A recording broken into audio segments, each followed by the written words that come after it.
Hi, everybody. Welcome back. We're so excited to be able to interview Aida Macedo for our Bella interviews, our chats that we'd love to have to support Latina women entrepreneurs all over Los Angeles County. And I'm super excited to have Aida here. We've been planning this or trying to plan this for a while, right? Yeah. I think since I met you and you were a part of the Bella cohort, and again, just things happen. We couldn't work it out, and then we worked it out, and I was so happy and thrilled to schedule this. So I'm happy to have you here as our special guest. We want to learn all about you and your entrepreneurial journey, to inspire others and to just hear your story, which is a beautiful one. So how about we just kind Thank of get you. started? I just welcome. How about you introduce yourself a little bit to everybody? Yeah, so my name is Aida and I own Colibri Law and Policy, which is my own law and policy firm. I grew up in Southeast LA. I was the first one in my family to go to college. I went to Cerritos College first, then I went Woo! to UC Irvine. Yes, I'm an Aviator Yeah. too. Did you know this? Oh, you know what? I forgot. I think I read it somewhere and I meant to bring it up to you and I forgot. Okay, Yeah, I'll that's like awesome. conversations after this. We'll talk. Yeah, and then I went to law school in Northern California. I went to UC Davis for law. Oh, wonderful. Yeah, so it was kind of cool. I got to kind of see other parts of California because I was always just in LA. Like I was just in LA my entire life until I went to law school. Yeah. Um, yeah, so came back and started my own law firm in Whittier, and so I've been busy with that. It's a heavy lift for sure. Yes, I bet. Well, I know we'll get into this, but I think about just being a business owner, right? Is can be challenging. It comes with a lot that you have to kind of just do, really. And then you add the layer of your trade, right? Yeah. And kind of the complexities that that brings, Yep. especially kind of with the administration now and just other things, right? So I'm sure it's multi-layered, and I'm sure it's a very big journey, which we'll learn all about. But tell us a little bit more about your background. Like, how did you grow up? I always ask folks, I always wonder, like, what was little Aida like, right? Like, was she like, were you like screaming, singing, chillona? Yeah. Like, just Yeah. tell us a little bit about your childhood up into adolescence and kind of like what's your background, how your culture. Tell us a little bit. Yeah. So, grew up in a Mexican immigrant family raised by my mom. It was just my mom, my older brothers. So I was the baby.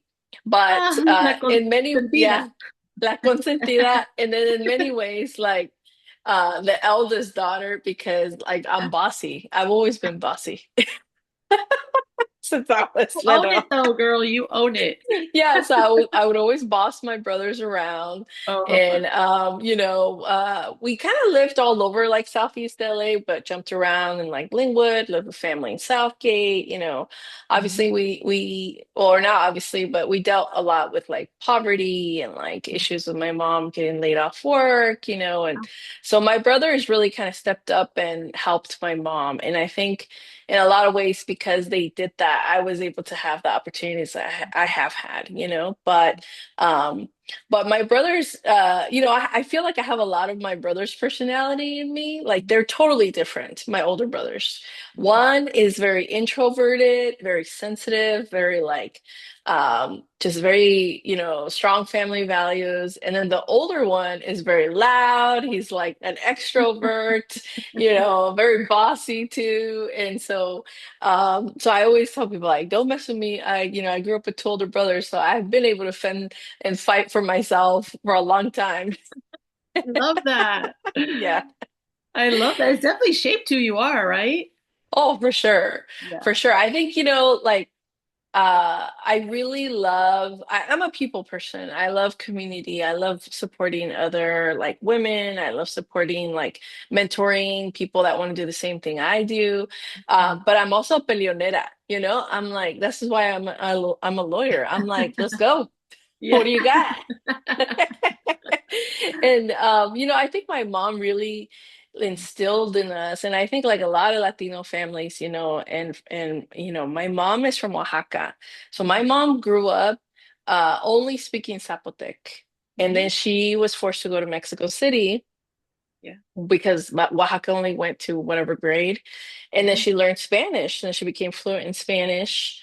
And then she came to the United States, so it's like Wow. my mom is like very tenacious. Like she has a lot of grit and tenacity. Yeah. Like I really admire her. And I think a lot of people t ask me like, oh, like how were you able to do this and that? And I think it was really my mom instilled in me at a very young age, kind of like, don't tell yourself no, let Mm, people tell you no. Like mm, you go for it. yeah. They're gonna tell you no sometimes, but don't leave yourself out. That's Yeah. what she would tell me. And I was like, oh, I want to go to college. I want to do this, but I can't do it. I don't know how to do. She would be like, okay, well, lánzate, try, like just Yeah. try. And, what's the worst thing that can happen? And I think that really does like carry me and like to this day. Yeah. Yeah. Yes, I love that. Yeah, I mean that tenacity that you say, that grit, it definitely something that translates into us as children, right, of our parents. But I think Yeah. that's so beautiful because you also witnessed it. So I think it's Hmm. one thing to hear the words, right, which are Yeah. needed and important, and it's one thing to see her live it. And Yep. I think that's also super powerful to say like you're actually seeing it in real time, and so you're like that motivates you, right? Oh, yeah. That's really awesome. So how I'm curious about you talked about kind of the difference between, you went to Irvine school and then you went to law school up north, and Yeah. how was that like separation, or I'll call it a transition, right? Kind of in that journey from like maybe going to a place that you were a little bit more comfortable. Irvine's a little closer to LA, right? And then kind of taking Yeah. that step and kind of moving farther out. Like what was that like for you? Yeah. I think first of all, Irvine was like a culture shock to me because I didn't spend time in suburbia, you know, Mhm. like like to that extent. And I remember like this one time I got a scholarship because I went to school on financial aid. I applied to every scholarship I could, both Mhm. for undergrad and law school.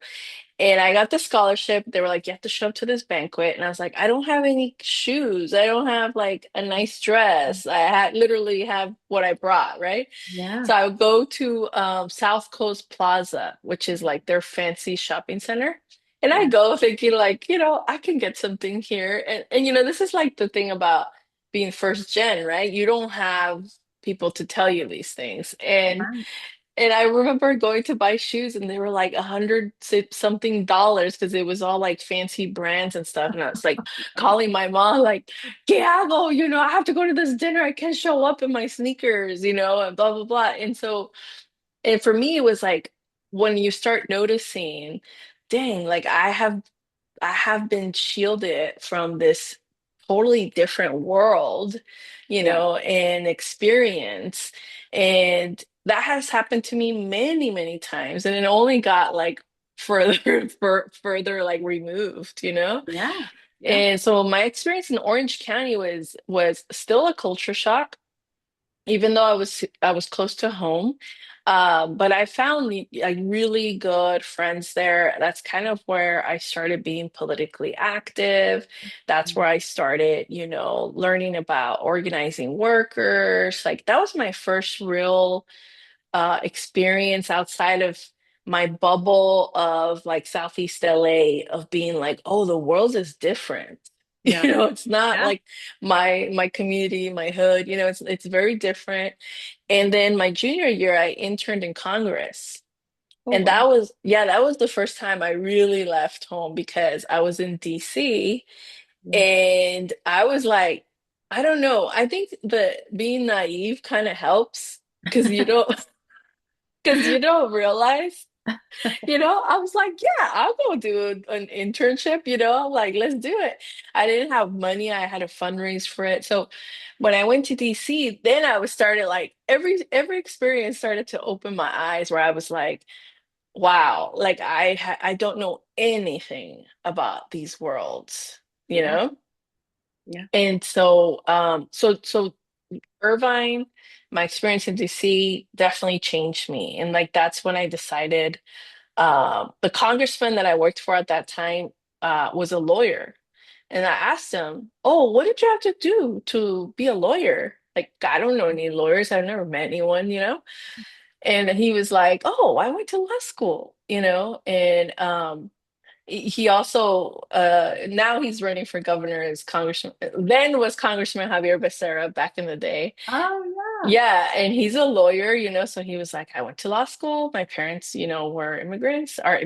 And so I really resonated with that. And I was like, so I came back from that. I was like, I think I can go to law school. Yeah. Yes, you Yeah. can. And yes, you did. Yeah. And I remember telling my older brother, like, I think I'm going to go to law school after Irvine. He's like, why? You already have a degree.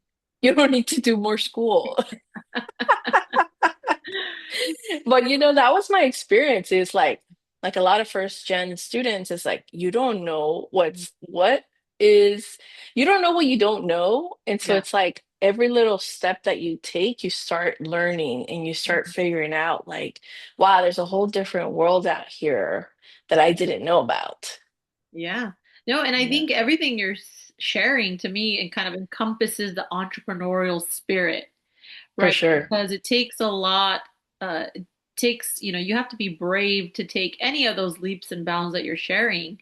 And Hmm. entrepreneurship is no different, right? It Yep. takes courage, it takes, a little risk, maybe. It takes a little bit of that tenacity you talked about and that Yeah. feeling invincibility in terms of, well, I could do that, like which is good to add that to it, right? And so um, tell us a little bit about your business, right? And we'll Yeah. get into the pain points and the proud Yep. moments as well, because they're all there. But just a little bit about the business that you have and like, Hmm. how did you, and I'm gonna kind of clump a lot of these questions together. I know I told you I might do this, Sure. but I'm thinking now, like, what inspired you to become the business owner, right? So it's one thing to go to Hmm. law school and you're a lawyer, right? But to kind of have your own practice and say, I'm going to be a business owner and have kind of my own space Yeah.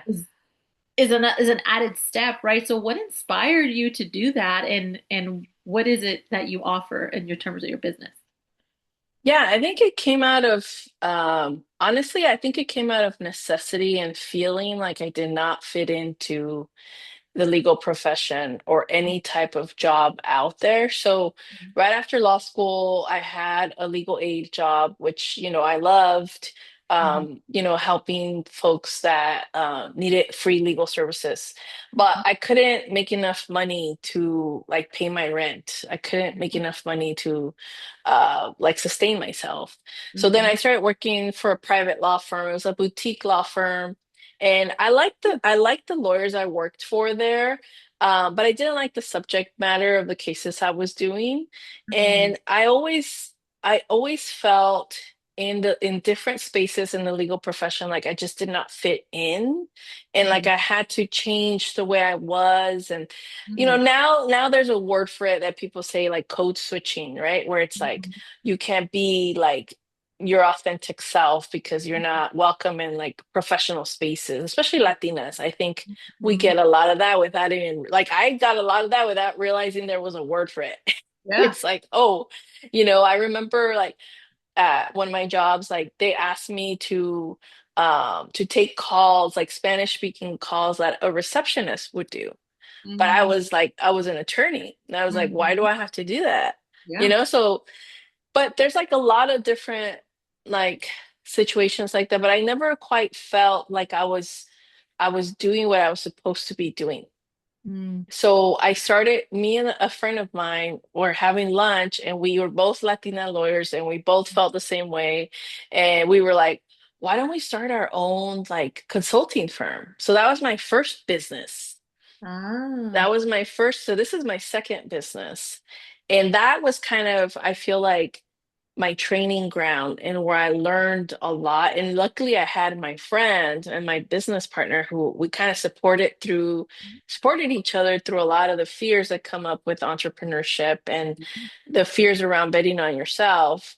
Mhm. And then so this is like the 2.0 of that. You know, Colibri Ah. is like my law firm now and my consulting firm is a combination of that. But I learned so much from having that business for 7 years Wow. that yeah, that now Colibri is like another level, like I'm a lot of people ask me like, are you very do you like risks? Like you seem to be very like you take big risks.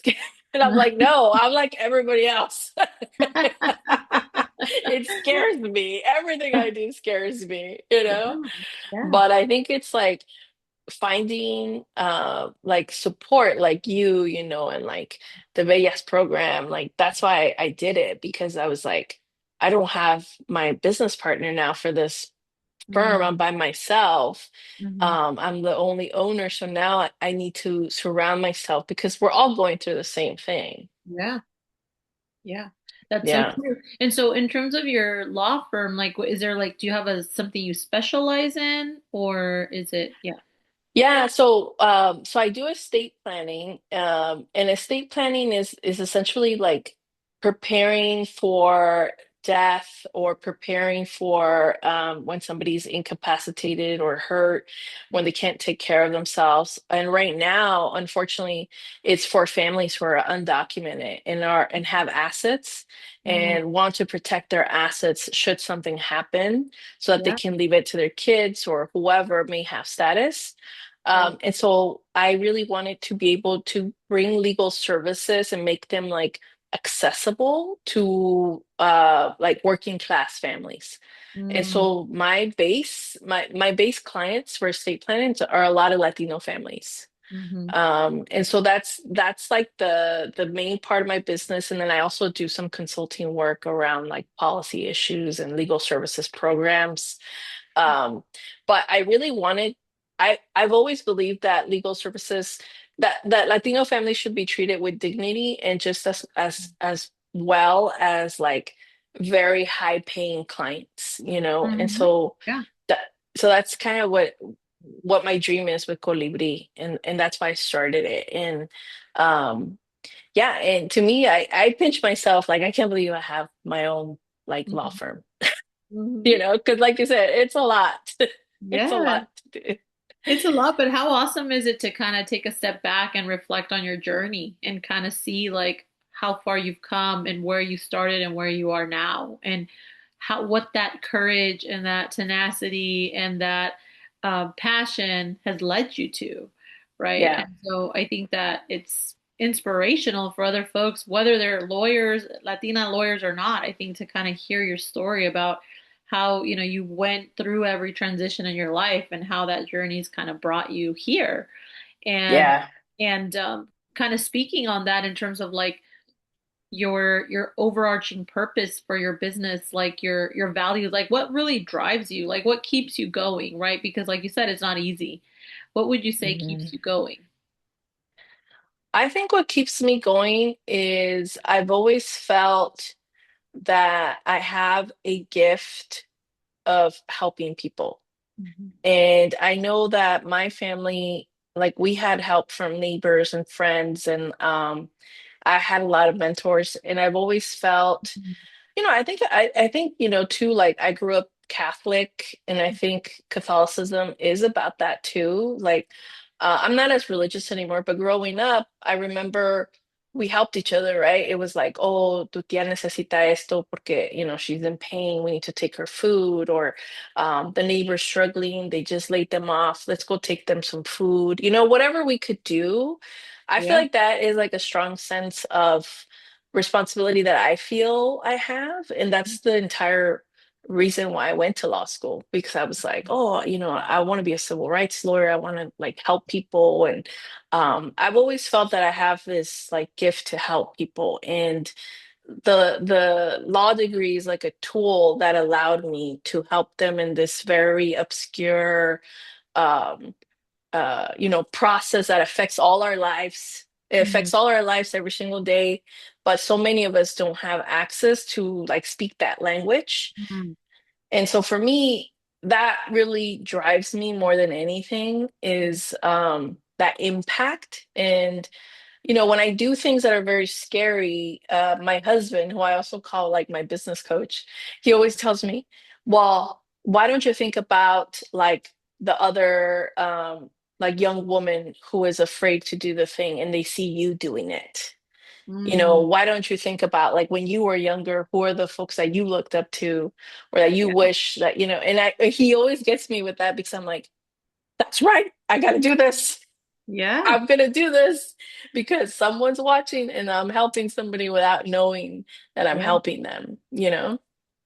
And so for me, I think that's the biggest drive is like my the way I was raised and the way that I think like is my calling, basically. Mm. Not to be so romantic about it, but it's the No, truth. no, no. I love it. And I think that, the fact that you shared about, your family, your husband, your business coach, like it's around your friends, your business partner when you first started your consulting, like that kind of support system is really important. And it might look different at different stages of our life, of our journey of being an entrepreneur and a business owner, but having that is really priceless. And I think that Yeah. clearly has carried you through as well a lot. And so, kind of speaking on that in terms of like, as a business owner, putting your business owner hat, what has been some challenges that you've come across over the years that um, have, created a barrier? And then, on the positive side of that, though, like, how have you kind of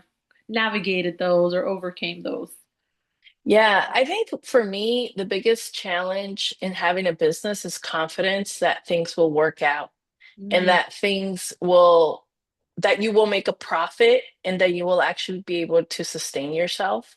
yeah. Because, um, I think I was raised like get a good job, go work for somebody else and get your paycheck, which is, Mhm. there's nothing wrong with that. But Mhm. for me, like it didn't align with like who I wanted to service, how I wanted to practice, what I wanted to do in the world. So Yeah. for me, entrepreneurship is for me, I think the only avenue in the profession and in like what I'm doing because it just feels more aligned to me. Yeah. So I think when I have been afraid of like, oh, I'm not gonna, and I've had tough conversations with clients who, or certain pitches that I've made where they don't want to pay my fee, Mhm. or they want me to lower my fee, or I start thinking like, oh, like I'm charging too much, or maybe like I'm shooting too high, or whatever. I start questioning it. Yeah. I think it's like you said, it's really important to have those folks around you that Mm. say, actually, the going rate for somebody like you is this much, right? Yeah. Or what you're offering. Look at these other groups, how much they're charging. And then Right. it's for me, it's like more of like what I have struggled with is like the confidence around profit, around money, around selling your services Hmm. and saying it's worth what I'm charging because Yeah. I think there are different factors that make us think, especially women, especially Latina women, that make us think like, oh no, like our rate is too high. Yeah. And so I've had to do a lot of practicing around that, of standing my ground Hmm. and in not being afraid of finding the right customers and clients for me. Hmm. Yeah. I'm not going to be everybody's cup of tea, but Exactly. I have to remember that there are folks out there that will want to work with me, want to do business with me, and think I'm worth it? Yeah. Yeah. Yeah. No, that's so true. And what do you think that kind of the confidence or lacking the confidence sometimes, do you think that comes from the just kind of the business ownership in general, like being a business owner, right, is like a new world, and or is it also cultural and like kind of just more a little bit more personal, if that makes sense? Like, where do you think kind of that? Because I hear this a lot, right? I feel like this is Yeah. overarching challenge, and it comes up time and time again for a lot of folks, but again, particularly Latina women entrepreneurs that we work with. And so, where do you Yeah. think kind of that comes from? I think it's both. Mm. I think in my experience, I think you're facing both challenges Mm, internal and external. But mhm. I think like the more that we talk about it and the more that we kind of support each other, then the more that we're changing that standard. Yeah. Because I often think, like for example, if I'm designing like a legal services program for especially like Latino families or working class families, who better than somebody who had the lived experience Mhm. in addition to the hard legal skills to do Mhm. the job. And I'm Yeah. like, they're actually getting much, much better service Mhm. than my competitors. You know what I mean? It's like Yeah. I think in terms of like our cultural competency, I think we often think about it as a lack thing, as opposed to like this is actually an add-on Mm. positive thing that we bring to the table that Yeah. no one can do with our lived experience. And so I do think there are factors like internally and externally that like cause that problem. Yeah. But I think what has helped me too is because I don't come from money, Mm. I didn't grow up like in a business, or I didn't grow up like thinking about like profit and loss. I didn't go Mhm. to business school.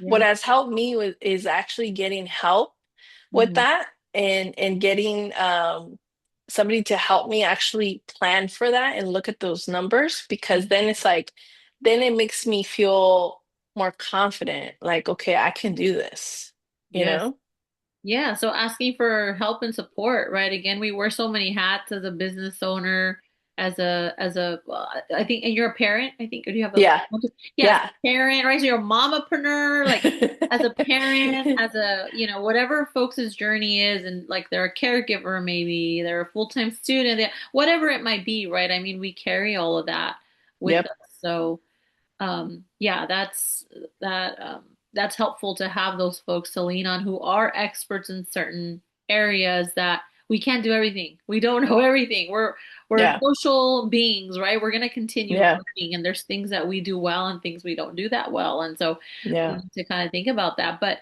I do want you to share, like, and I know that you have them as well as like. So, what are the proud moments? Like, what are you most proud of when you think of yourself and your Hmm. business, right? So, or both, right? Obviously, Hmm. we want to Hmm. hear from you on that. I think what I'm most proud of myself as a person is that I'm learning to not be afraid to fail. Hmm. I think, I've done a lot of things that I have failed at. Like when I took the bar exam, which is the last thing you got to do to get your license when you become an attorney, I failed that thing multiple times. Hmm. And I remember thinking like, maybe this is not for me. I just need to quit. I need Mm, to look for something else. yeah. And I think that the thing that has really helped me or served me well, going back to the theme about asking for help, is that I'm kind of like, because I'm a people person, I feel like I'm not afraid to ask for help from Mhm. people that I get along really well with. Like, I'll apply for the thing, or I'll call somebody. I'll be like, "Do you know somebody can help me with this?" And I think that it takes some like self awareness to know what are your limits, what are the things that you don't want to invest time in figuring out and asking for help, and not being embarrassed that you don't know everything, especially having a business. You're not going to know everything, Yeah. and it's impossible to. Yeah. So, I think I'm most proud of that I am starting to feel like I'm not afraid to fail at things, Mm. and that sometimes like failure can actually jumpstart like the next phase or the next thing. Yeah. Yeah. It's definitely a mindset, I think, changing kind of how we see it and how society pushes us to think about it, right? And coming up with our own story. Like, I'm Yeah. going to determine that direction, Yeah. So, and it's easier said than done, right? Oh, for sure. Oh, But I it's a daily thing that you gotta, like I said, whoever it is, like your partner, your kids, your mom, whoever it is that can like snap you out of it when you're having those days where you're just like, I can't do this. And I mean, for my firm, I think that what I'm so most proud of my firm for, which, the name of my firm is Colibri Law and Policy, and I named it Colibri after my grandmother because we always said, that she comes back in spirit through the Colibri. And so Mm, I really wanted it to, that's the beauty, right, of having your business, that you could do what you want. Name yes. name your law firm what you want. Do the colors that you want. Do your website how you want it. It's like sky's the limit in my opinion. But that's Yes. like the fun part, I think, of Yeah. having your own business. It's like I don't Yeah. need to check with anybody what I'm gonna name except, obviously the copyright stuff. But but I think what I'm most proud of my law firm is that when I finally like made that jump of having the law firm by myself and starting my consulting business myself, I just went for it. I was like very unapologetic in recruiting Yeah. clients, helping clients with big wins, just like really, I think when you feel aligned with your work, like it just feels like you're in the groove of it. And I've only had it for 1 year, and I've already like surpassed like my own expectations of what I was gonna do with it in terms of revenue, in terms of clients, in Yeah. terms of my team that I'm like recruiting. Yeah. Um, yeah, and I think it's not because I have any kind of magical wand. I think it's just because it feels good to do it, you Mm, know? yeah. Yeah, and it reinforces, I think, the like you said, kind of your desire, your thought around like this is it. This is what I want to do. Like I want to Yeah, have my own business. I want to run my private practice, right? And you're given yeah. the creativity, like you said. I think I agree. I feel like that's always the fun part.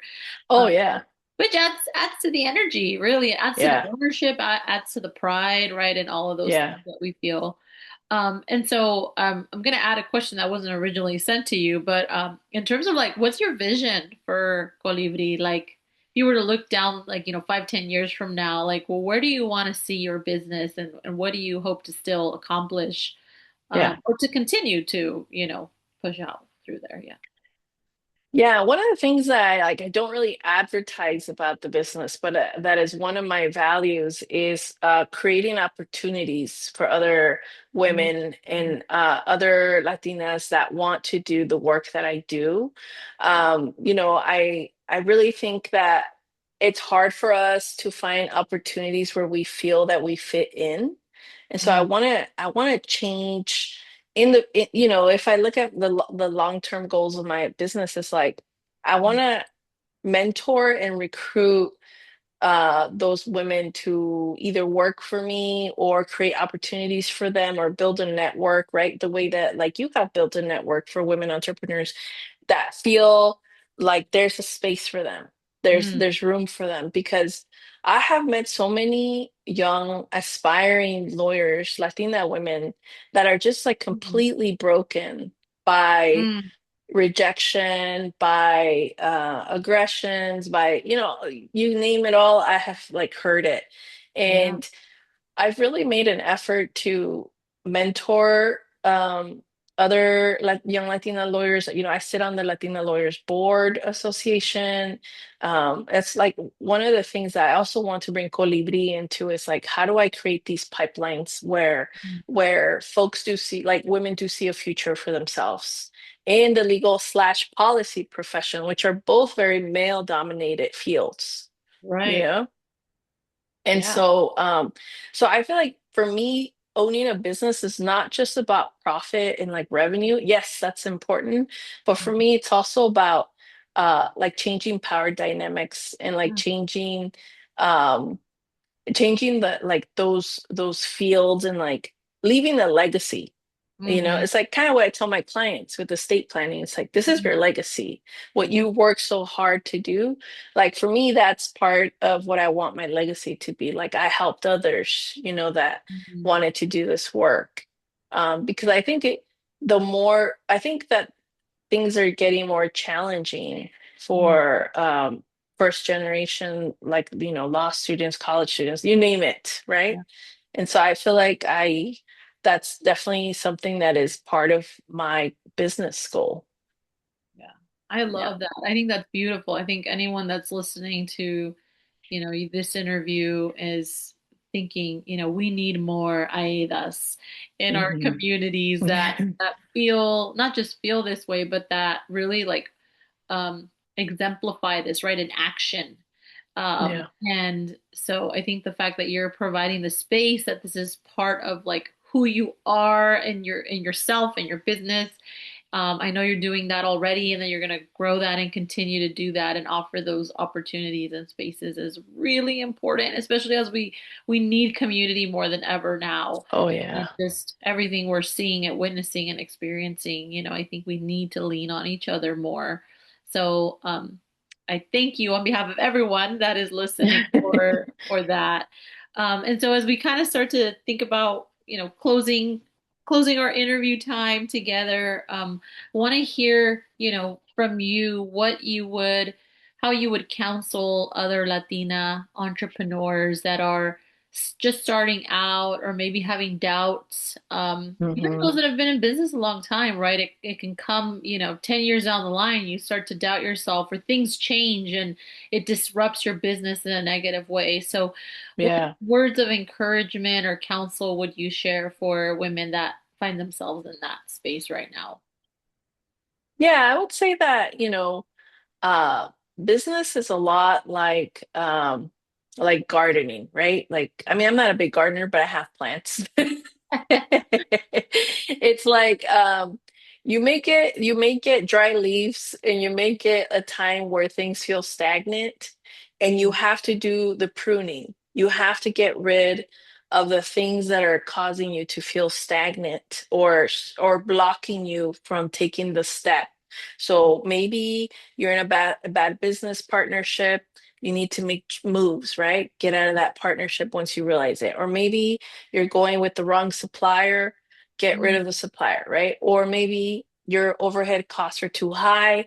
Talk to somebody that can help you figure out how to get that. So that's like the pruning part, right? So like business is going to be like this, and it's about how do you ride those waves of yeah. change. Your business is not always going to be up here, and it's not always going to be down here. It's going to have ebbs and flows. It's like, how do you plan for that and continue to keep yourself motivated? And Mm, so it's like you got to prune the stuff that's not working, reassess. I'm a big planner. I love to plan. I like to do assessments of like where how did I do these months? I just did that for last year for the business. And and then I act on it. And then I say, okay, I got to change this year. I have to meet these goals, or I have to get rid of these projects that are not working, or yeah. these relationships that just continue to ask me for free time. I can't do it anymore. Yeah. So it's like I like doing that thing, and then enjoying your blooms, enjoying when it's going really well, and not being shy about it too. It's like tell people about your success, tell people how good you are at what you're doing. Because I think a lot of us are like, oh, I don't want to seem like so show offy, I don't want to. I think we're like taught to be modest in many ways. Yeah. And I think for business, like you have to go to bat for yourself. Mm. You got to be like, no, I'm really good at this. You want to work with me. You want Yeah. my products. You want my counsel, like because that's what business is about. It's like people want to work with you, Yes. not like, whoever else. So I think it's like practicing that of accepting those flows and remembering like your why, you Mm. know because for me it's like I said, I will go to bat for the community most of the time. I'm like, I'm ready, let's go. Yeah. What do we have to, like and so I remember that when I have really tough days or where I'm like stressing about the things that I don't have time to do. And Yeah. I'm like, no, I have to keep like day by day, keep pushing like the needle. Yeah, definitely. No, I agree with that. You got to celebrate the wins and they're going to look and feel different to everybody. And so sometimes we try to put them in this bubble like, well, it should be like this before I announce it, or it's really not that big, right? Like Yeah. any win is a win if that's how you define it. And I think, Yep. like you say, sharing that with the world, with your loved ones, with yourself, like giving you all that self-love, right, to yourself is really Hmm. important. So key takeaways, definitely. Thank you, Aida, so much. And I'm sad to kind of put closure to this interview because I feel like I'm getting so much good energy from you Thanks, Rocio. learning. Yeah. So, but Yeah. before we kind of say goodbye, I do want to, definitely share with folks like how they can get a hold of you, how they can reach you, like, promote your business if you'd like, or just any other final words that you might want to share with folks as we kind of close our interview. Yeah, I would love to connect with you on social media. My business is called Colibri Law Policy. So you can find us on Instagram, on Facebook. I think those are the only channels I have. Or you could connect with me. I also have like a personal page. My name is Aida S. Macedo on Instagram. You can find me on Facebook. I have a newsletter that I send out once a quarter. So you can sign up on our website, colibrilawpolicy.com. So I have a newsletter where I just like I'm sending out chisme, like what is going on this month, what are some things that I think you should be looking at in terms of our like policies or political world, or sometimes I'll send out specific details and tips about estate planning and how to prepare like a trust or a will, or how to be ready for an emergency. So join my newsletter, connect with me in any way, and I just want to thank you, Rocio, for being one of the supportive people in my life and the business. I really appreciate you too. Oh, thank you so much. I appreciate you so much. I appreciate your time, making time. I know you're busy. There's a lot, being a mom and running a business. And so I appreciate your time. I'm so glad we got a chance to connect and share your story. And so we look forward to all of you that are listening for the next time. We have a story to share with you all, but please support Aida and her business. And we look forward to seeing all of you next time. So thank you. Thank you, Aida. Bye. Thank you.